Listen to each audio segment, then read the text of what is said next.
और सबसे पहले संजय जी आप ही के साथ इस चर्चा की शुरुआत करते हुए हम स्वास्थ्य के लिहाज से जब बात करते हैं सर, खासतौर पर सफदरजंग हॉस्पिटल की जब हम बात करते हैं, हम देखते हैं कि कैसे लंबी लंबी लाइनें लगी रहती हैं, मरीज वहाँ पर पहुँचना चाहते हैं, हॉस्पिटल्स में जाना चाहते हैं, एडमिट होना चाहते हैं, अगर कुछ स्वास्थ्य संबंधी कोई दिक्कत है तो ऐसी सिचुएशन में अभी जो हमारा करंट इंफ्रास्ट्रक्चर है उसको लेकर के आप क्या कहेंगे और क्या मैसेज देना चाहेंगे भारत 24 के माध्यम से उन तमाम लोगों को जो कि किसी भी परेशानी से सामना कर रहे हैं, उससे गुजर कर रहे हैं और वो चाहते हैं कि एक बार सफदरजंग हॉस्पिटल जरूर जाए।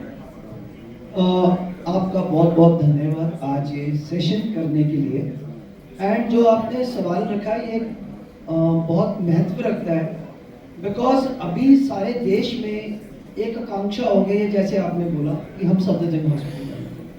पर पहले सबसे पहले हमें समझने की ये बहुत ज़रूरत है, कोई भी एक अस्पताल पूरी कंट्री या एक सिटी के लिए उनके सारे पेशेंट्स को केटर नहीं कर सकते। सो एक छोटा सा कंसेप्ट बताना चाहूँगा। पहले हमें वो समझना जरूरी है कि 3 लेवल्स ऑफ हेल्थ केयर होती है, primary, secondary and tertiary. Safdarjung primary को भी केयर कर रहा है, सेकेंडरी के लिए भी कर रहा है और टर्शियरी के लिए भी कर रहा है, और यही ये ऑल इंडिया इंस्टीट्यूट की प्रॉब्लम है। सो जैसे मैंने बताया, हमें हेल्थ इंफ्रास्ट्रक्चर को पूरी दिल्ली और पूरे देश की सुधारने की जरूरत है, ताकि सभी लोग एक अस्पताल में नहीं आए। अगर एक अस्पताल में सभी लोग आ जाएंगे तो यू कैन इमेजिन, तो लाइनें तो लंबी लगनी है। और जो एक्सपर्टीज सफदरजंग हॉस्पिटल के सुपर स्पेशलिस्ट स्पेशलिस्ट लोगों को दे सकते हैं वो दे नहीं पाएंगे, क्योंकि कुछ चीजें जो मैं प्राइमरी केयर में हैंडल कर सकता था अच्छे से, वो सिंपल खांसी जुकाम है, मुझे सफदरजंग आने की जरूरत नहीं है। मेरे को एक सिंपल अच्छी, जैसे बीजेपी गवर्नमेंट ने वेलनेस सेंटर्स बनाए हैं, जैसे हम प्राइमरी केयर सेंटर्स बनाते हैं, चाहे वो दिल्ली में है या पूरे ऑल इंडिया में है, उन जगहों पे वो सुविधा मिल सकती है। तो आपको एक छोटी छोटी चीज़ों के लिए और आना भी नहीं पड़ना चाहिए। आप अपना टाइम वेस्ट कर रहे हैं, अपने पैसे वेस्ट कर रहे हैं, ना तो सरकार को फायदा हो रहा है ना आपको फायदा हो रहा है, और आप समय का बर्बाद कर रहे हो। और सरकार के जो डॉक्टरों को एक उस लेवल की अपनी एक्सपर्टीज देनी है वो आम आदमी को देनी है।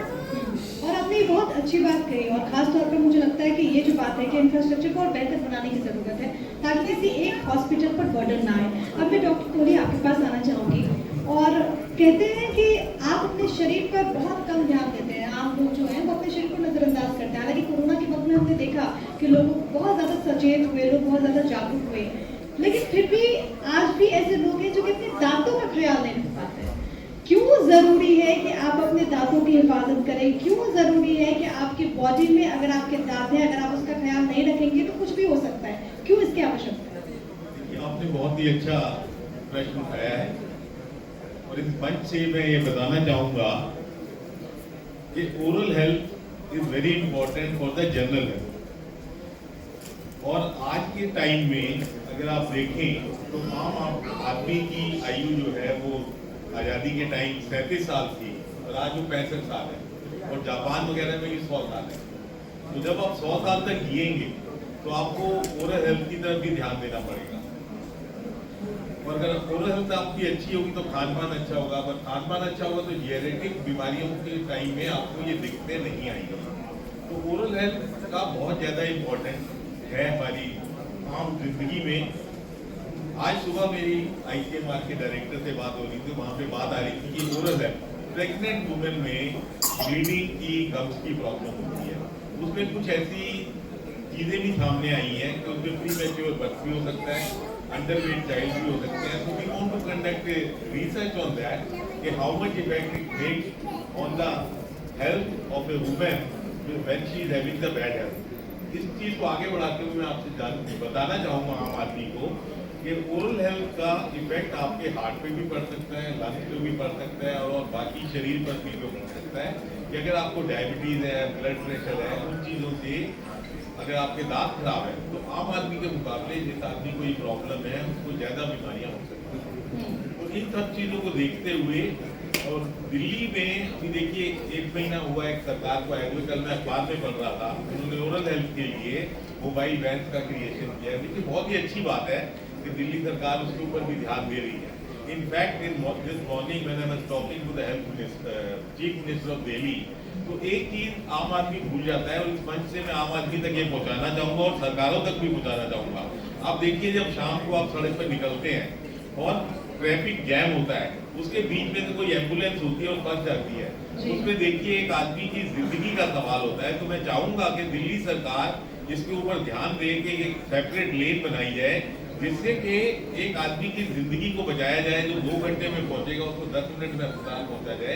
तो कोई उनको इस के बारे में सोचना चाहिए आने वाले समय में, so that anybody who is not well, who is not able to reach the hospital, there should be some service which can bring the hospital to the need of the hospital, और hospital का doctor वहां पहुंच सके, जिससे कि आम आदमी को ये मदद मिल सके और उसकी जिंदगी बचाई जा सके। बिल्कुल, ये आपने बहुत अच्छी बात करी और हम उम्मीद करते हैं कि आपकी बात यहाँ पर सरकार तक पहुँचे। और सिर्फ सरकार के स्तर पर नहीं, मुझे लगता है कि हर एक व्यक्ति, हर एक नागरिक की जिम्मेदारी है कि अगर वो रास्ते से गुजर रहा है, पीछे एम्बुलेंस है, तो आप जरूर एम्बुलेंस को रास्ता दें, क्योंकि एक व्यक्ति की जिंदगी का सवाल है। अब मैं अर्पित चोपड़ा जी आपके पास आना चाहूंगी। हमने एलोपैथी की बात की, लेकिन होम्योपैथी के लिहाज से और खास तौर पर आज के वक्त में हम देखते हैं कि पूरी दुनिया होम्योपैथी का लोहा मानती है। आप खुद, क्योंकि वर्षों से, और मुझे लगता है कि अगर मैं गलत नहीं हूँ तो आपका पूरा परिवार इस चीज के साथ जुड़ा हुआ है। मैं जब आपके बारे में पढ़ रही थी तो आपने कई देशों में जहाँ पर होम्योपैथी बैन है, वहाँ पर भी आपने मरीजों का इलाज किया है होम्योपैथी के जरिए। क्या आपको डर नहीं लगता कि WHO की दौड़ से आप बाहर हो जाएंगे? सबसे अच्छी बात आपने की कि मेरा पूरा परिवार मेडिकल साइंस से जुड़ा हुआ है। सर खुद बैठे हुए हैं। मैं सर बड़े गर्व के साथ कहना चाहूंगा कि 19 एलोपैथिक डॉक्टर्स के परिवार से मैं एक अकेला होम्योपैथी भारत के नाम के साथ सुपर स्पेशलिटी मॉडर्न होम्योपैथी का जो हम नया कंसेप्ट जो लॉन्च करना चाह रहे हैं, एक तरीके से एक रिसर्च और एविडेंस बेस्ड सिस्टम बना रहे हैं। क्योंकि मैम ने बात की WHO की, तो निश्चित रूप से हमारी भी ये कोशिश है कि दुनिया में जितनी भी 70 से 80% बीमारियां जिसमें रिसर्च हो रहा है, सभी सिस्टम काम कर रहे हैं, उसमें हम होम्योपैथी से सुपर स्पेशलिटी कंसेप्ट बनाकर उन बीमारियों पर एग्रेसिव ट्रीटमेंट लॉन्च कर सकें। और इसके लिए बिना डेटा, बिना एनालिसिस कोई भी चीजें हम सक्षमता से नहीं रख सकते थे। इसलिए हमारा पहला दिन से ये कोशिश रहा है कि जो भी करेंगे सच के आधार पर करेंगे और उसको प्रूव भी करेंगे। इसलिए करीब 3000 से ज्यादा पेशेंट्स का डेटा जो सर हमने कंपाइल किया है, एक तरीके से हम WHO को सबमिट करने की तैयारी कर रहे हैं। मैं आपके प्लेटफॉर्म से ये मैसेज देना चाहूंगा कि जिन देशों में होम्योपैथी बैंड होने की जो बात आप अभी जो पूछ रहे थे या कह रहे थे, उसका मेन रीजन भी यही है कि जहां जहां उनसे पूछा गया कि आपको एविडेंस बेस्ड सिस्टम देना है, तो वहां पर अगर उन्होंने नहीं दिया, वहां के देशों के जो प्रचलित डॉक्टर्स थे, अगर उन्होंने उस जवाबदारी को पूरी तरीके से नहीं निर्वहन किया, इसलिए वहां की सरकारों ने होम्योपैथी को बैंड करने के लिए एक डिसीजन लिया कि कहीं ये दवाइयां केवल प्लेसिबो इफेक्ट के कारण काम कर रही है, केवल साइकोलॉजिकल इफेक्ट के कारण काम कर रही है। एक्चुअली जब तक रिपोर्ट्स में उस चीज की पुष्टि नहीं होगी, तो कोई भी मेडिकल साइंस उसको पूरी तरीके से अडॉप्ट नहीं कर पाता है। तो हमारा चूंकि विजन ऑफ न्यू इंडिया जैसा आपका एक विजन है, मेरा एक विजन है इम्पॉसिबल टू पॉसिबल। ये मैंने एक बुक लिखी है जो कि आपके चैनल के माध्यम से मैं आज बताना चाह रहा हूँ। Vision of impossible to possible, ये बिल्कुल उसी केस पर बात करता हूँ मैं, जिस पर लगभग कहा जाता है कि मेडिकल साइंस एक तरीके से काफी होपलेस हो रहा है या अभी भी रिसर्च की मुद्रा में है। तो ऐसे अगर करीब 3000 पेशेंट का डेटा अगर हम बताते हैं कि ऐसे पेशेंट को हमने ठीक किया है, चाहे वो कैंसर के स्टेज, लास्ट स्टेज के कैंसर जिसमें कह सकते हैं chemo radiation surgery, immunotherapy, target therapy होने के बावजूद भी पेशेंट को रिस्पॉन्स नहीं आ रहा है, और हम वहां से पेशेंट को 9 साल से खींच रहे हैं, 9 सेंटीमीटर के गठानों को होम्योपैथी से सुपर स्पेशलिटी कंसेप्ट का यूज कर गला रहे हैं। किडनी के ऐसे पेशेंट जो कि 21 क्रिएटिनिन तक पहुंच गए, जिनको डायलिसिस या ट्रांसप्लांट की निर्भरता पर जीवन मजबूरी या एक तरीके से उनकी एक आकांक्षा ना होते हुए भी उन्हें अडॉप्टिबिलिटी लेनी पड़ रही है, उसको हमने होप दिया है। 21 क्रिएटिनिन को नॉर्मल करके ऑटोइम्यून वीकनेसेस को हमने एक तरीके से जो ALA factor, RA factor, HLA-B27 ऐसे कई फैक्टर ऐसे होते हैं जो मेडिकल साइंस मानता है कि नेगेटिव नहीं हो सकते, उसको हमने अपने होम्योपैथी की दवाइयों से नेगेटिव किया है। बिल्कुल, एक काबिले तारीफ है। एक बार जोरदार तालियां इस बात के लिए जरूर होनी चाहिए। जहाँ पर लोग उम्मीदें छोड़ देते हैं, वहाँ पर अर्पित चोपड़ा उम्मीदें लोगों की बांध रहे हैं। अब मैं डॉक्टर सूद आपके पास आना चाहूंगी, क्योंकि जब हम बात करते हैं, और इससे पहले भी जब मैंने उससे सवाल पूछा इंफ्रास्ट्रक्चर के लिहाज से, जब देश में कोरोना आया तो एक तरीके से हमारी परीक्षा थी। हमने देखा कि ऐसी महामारी से निपटने के लिए हम कितने सक्षम हैं। बहुत सारी चीजें जो कि एड ऑन्स हुई, और इसमें जाने माने हॉस्पिटल्स की तरफ से भी लगातार कोशिशें की गई, बेड्स भी यहाँ पर बढ़े। लेकिन मैं आपसे जानना चाहूंगी, क्योंकि आप इस सिस्टम का हिस्सा हैं, मैं आपसे जानना चाहूंगी कि कोरोना जैसी किसी भी बीमारी के लिए आने वाले वक्त में और अभी मौजूदा वक्त में हिंदुस्तान कितना तैयार है? हिंदुस्तान, आपको ये अश्योर कर सकता हूँ, वर्ल्ड में cheapest and among the best health care देता भी है कुछ जगहों पे, और ये कैपेबिलिटी रखता है। मैंने यूएसए का स्टैनफोर्ड देखा हुआ है, ऑस्ट्रेलिया का हेल्थ केयर सिस्टम देखा हुआ है। मैं खुद हेल्थ केयर का कम्युनिटी हेल्थ एंड रिसर्च का WHO कर हूँ, तो I can assure you we can give the best. But जो आपने बोला कितना तैयार है, हमें अर्जेंट डेवलपमेंट ऑफ इंफ्रास्ट्रक्चर, जो हमारी CM मैम ने और प्रधानमंत्री जी मोदी जी का भी एक विजन है कि we have to work in health care in a war footing manner. हमारे हेल्थ इंफ्रास्ट्रक्चर को इम्प्रूव करने की जरूरत है। जैसे बहुत सारे दिल्ली के छोटे छोटे अस्पताल हैं जो बहुत अच्छा सेकेंडरी केयर का काम कर सकते हैं, जैसे मैंने भी आपको primary secondary and tertiary care का बताया है। तो मरीज को बड़े अस्पतालों में आने की जरूरत ही नहीं है। वो अभी उधर स्टाफ की बहुत शॉर्टेज है, आपकी कई जगहों पे एक्सरे मशीन नहीं है, CT नहीं है, MRI मशीन नहीं है, अल्ट्रासाउंड नहीं है, स्टाफ पैरामेडिकल नहीं है, लैब इन्वेस्टिगेशंस की। तो बहुत कुछ जगह पे इंफ्रास्ट्रक्चर बना हुआ है, पर अभी बेड्स ऑपरेशनल नहीं हुए। और अभी दिल्ली सरकार लाइकली है कि एक वॉर फुटिंग पे इस हेल्थ इंफ्रास्ट्रक्चर पे, जो हमारे प्रधानमंत्री जी की भी विजन है, इस पे काम करेगी, और यही सोल्यूशन है। हम वर्ल्ड के बेस्ट हैं दूसरी चीजों सॉफ्टवेयर में नहीं, इवन हेल्थ केयर में, मेडिकल टूरिज्म पे भी इस साल सरकार ने दिया टू जनरेट रेवेन्यू।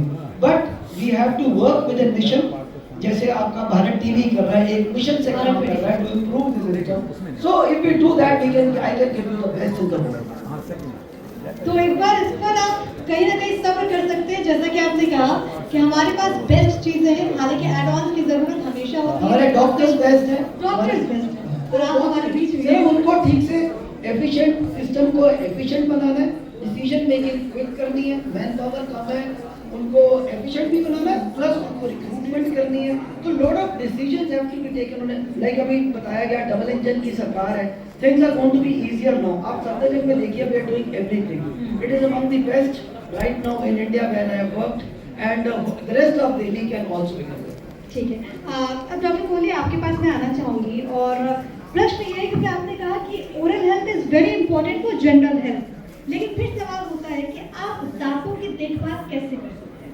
मैं चाहूंगी कि आज भारत 24 के माध्यम से इस प्लेटफॉर्म पे आप हमारे तमाम दर्शकों को ये बताएं कि लोग अपने डे टू डे लाइफ में अपने दांतों की हिफाजत, उसकी देखभाल कैसे कर सकते हैं। सबसे पहले तो मैं जगदीश चंद्र जी का धन्यवाद करूंगा कि रेगुलर इंटरवल पे 2 महीने बाद 3 महीने बाद ये कार्यक्रम करते हैं।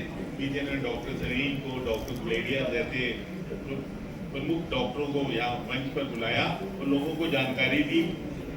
अब जहाँ पर बात आती है दांतों की, तो देखिए हमारे देश में अवेयरनेस कम है, तो इसलिए बहुत जरूरी है कि स्कूल लेवल पे दांतों की इम्पोर्टेंस के बारे में चैप्टर अगर बुक्स में होगा, तो बच्चों को एक छोटी उम्र में अगर उन बीमारियों को रोक दिया जाएगा तो उससे बहुत ज्यादा देश का और आम आदमी का भला होगा कि दांतों में क्या क्या बीमारी। दूसरा सवाल आपने किया कि ऐसी कौन सी चीजें हैं जिससे कि दांतों के रोगों से आम आदमी को बचाया जाए। तो अगर आप हमारी प्राचीन प्रस्तुति जाएं तो हर खाने के बाद हम खुला करते थे। आजकल हमारे यहाँ सॉफ्ट ये जंक फूड है, सॉफ्ट फूड है, जिसकी वजह से दांतों के बीच में पता रहता है। और सबसे बड़ी चीज है, देखिए हमारे देश में हेल्थ के ऊपर गवर्नमेंट जो है बहुत नॉमिनल खर्च करती है एज कम्पेयर टू यूएस।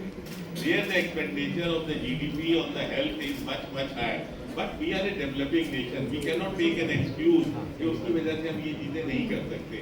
तो हमारे लिए ये आम आदमी के लिए भी और सरकारों के लिए भी और हम डॉक्टरों के लिए भी बहुत जरूरी है कि हम जितनी जानकारी इस आपके माध्यम से, न्यूज़पेपर के माध्यम से और डिफरेंट कैंप के माध्यम से आम आदमी को बता सकते हैं कि आपको क्या क्या बीमारियां हो सकती हैं और उसके रोकथाम की क्या क्या चीजें हैं। देखिए दांत की बीमारी में सबसे बड़ी प्रॉब्लम है कि दांत में सेल्फ रिपेयर नहीं होता। अगर आपको चोट लगती है तो जख्म बढ़ जाता है, हड्डी टूटती है तो वो जुड़ जाती है, लेकिन अगर दांत अगर आपका खराब होता है, कीड़ा लगता है या कैविटी होती है, फिर आपको दांत के डॉक्टर के पास ही जाना पड़ता है। लेकिन ये जितनी बीमारियां हैं ये सब प्रिवेंटेबल है अगर उनको प्रॉपरली केयर किया जाए। अब देखिए मुंह के रोग का कैंसर होता है तंबाकू खाने से, जो कि हमारे देश में बहुत ज्यादा प्रथा है, और उससे हमारे पास एक्साइज की भी बहुत ज़्यादा आमदनी होती है। तो इन सब चीज़ों को देखते हुए हमें आम आदमी को अवगत कराना पड़ेगा कि आप इन चीज़ों से बचें और इन बीमारियों से बच सकते हैं। और दूसरा मैं चाहूँगा आपके माध्यम से कि ये जो हमारे बड़े बड़े कलाकार तंबाकू का और इन चीज़ों का ऐड देते हैं, तो उनको ये ऐड नहीं, क्योंकि आम बच्चा जो है हमारा उसको फॉलो करता है, उस ट्रेंड को फॉलो करता है, चाहे वो इलायची के रूप में ऐड देते हैं। कुछ ये देखिए, सचिन तेंदुलकर कभी ऐड नहीं देगा आपको तंबाकू का। तो ये भी मैं इस माध्यम से कहना चाहूँगा कि उनके दुष्प्रभावों को ज़्यादा बताना चाहिए बनिस्बत के कलाकार को देख के आप उसको फॉलो करें। ठीक है, मैं छोटा सा ऐड करना चाहूँगा। यूएसए का प्रोबेबली हेल्थ बजट हमारी कंट्री के ओवरऑल बजट से ज्यादा, पर इसका मतलब ये नहीं है कि यूएसए की health care best in the world है। अगर उनकी मोर्टेलिटी कोविड में देखो हम बहुत ज्यादा थी।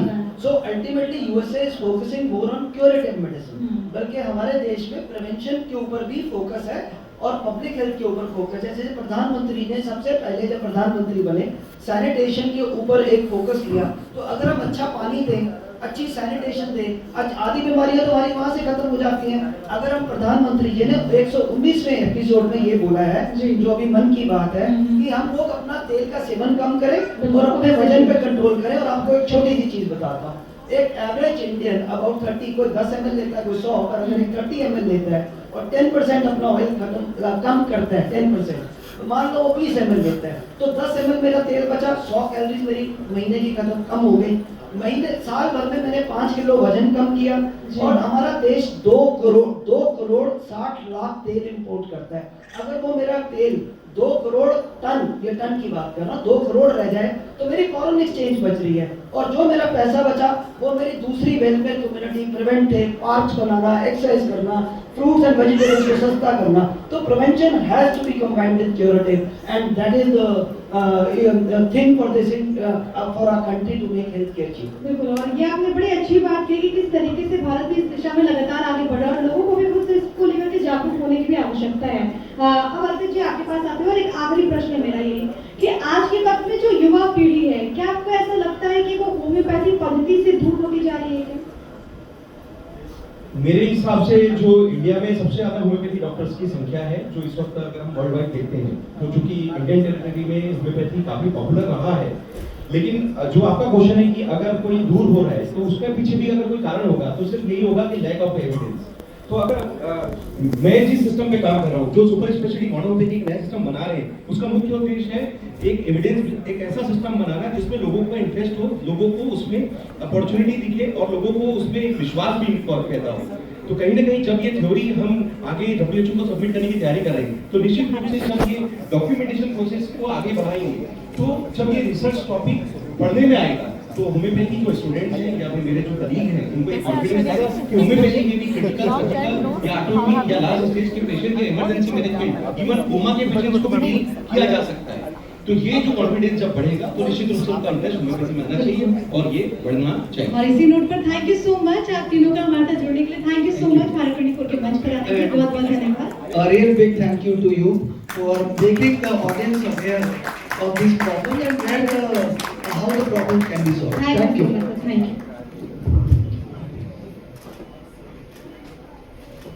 भारत की तो उसमें हेल्दी होना बहुत जरूरी है और इसी कड़ी में अब आगे बढ़ते हुए आगे क्योंकि खास जो मेहमान हैं इस वक्त हमारे साथ मौजूद हैं और एक बार फिर से जोरदार तालियों के साथ मैं, क्योंकि हम स्वास्थ्य की बात कर रहे हैं, तो मैं आमंत्रित करना चाहूंगी doctor Ajay Hajia, director and cancer specialist, Devi Ahilya cancer hospital and research centre, doctor Sanjeev Singh, medical director, Amrita institute of medical sciences, Delhi NCR, doctor Sameer Bhati, public health expert. एक बार जोरदार तालियां हमारे तीनों ही खास मेहमान के लिए। और आप तीनों को स्टेज पर इनवाइट करना चाहूंगी। Doctor Ajay Hajia, doctor Sanjeev Singh and doctor Sameer Bhati. हम आपके स्वास्थ्य की बात कर रहे हैं क्योंकि हमें फिक्र है आपकी। हम चाहते हैं कि आपके मन में जो शंकाएं होती हैं आपके स्वास्थ्य संबंधी तमाम सवालों का जवाब आज इस मंच से आपको मिले। हमारे बीच doctor Ajay Hajia, doctor Sanjeev Singh, doctor Sameer Bhati.